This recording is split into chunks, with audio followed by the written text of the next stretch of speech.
आज विरोधात म्हणून आमची एकच इच्छा आहे की आज सरकारच्या असलेल्या भूमिकेच्या विरोधात आम्हाला रस्त्यावर उतरला पाहिजे. त्यासाठी मी काही प्रोग्राम ठेवलेले आहेत. एक भक्कम विरोधी पक्ष या महाराष्ट्रामध्ये कोणता असेल तो शरद पवारांचा राष्ट्रवादी काँग्रेस पक्ष आहे. अशा प्रकारचं काम करायला तुम्ही सुरुवात करा. म्हणून आम्ही जिल्ह्यावर आता स्थानिक प्रश्न असतील, आंदोलन असतील ते करण्याच्या बाबतीमध्ये भूमिका घेतलेली आहे. म्हणून अध्यक्षांना आणि माझ्या सर्व समोरच्या कार्यकर्त्यांना सांगेल, अभी नाही तो कभी नाही.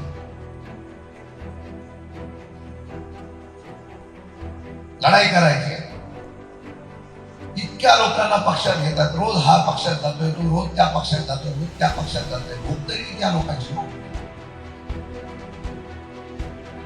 कारण त्यांना हे पक्षात घेण्याचं कारण एकमेव आहे की महाराष्ट्रामध्ये विरोधकच कल्पना करून टाकायचा, म्हणजे आम्ही पाहिजे तशा पद्धतीने वागू शकतो.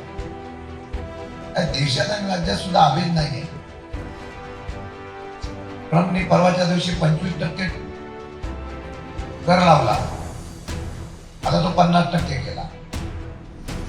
काही दिवसांनी 100% जाऊन एवढी आमची इच्छा आहे.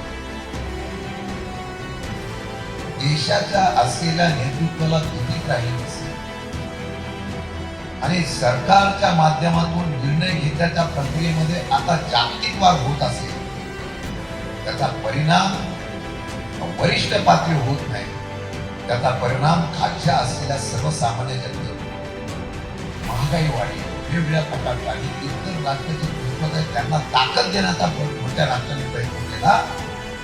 पण जागतिक पातळीवर भारताची प्रतिमा सुधारण्याचा प्रयत्न करणं ही काळाची गरज.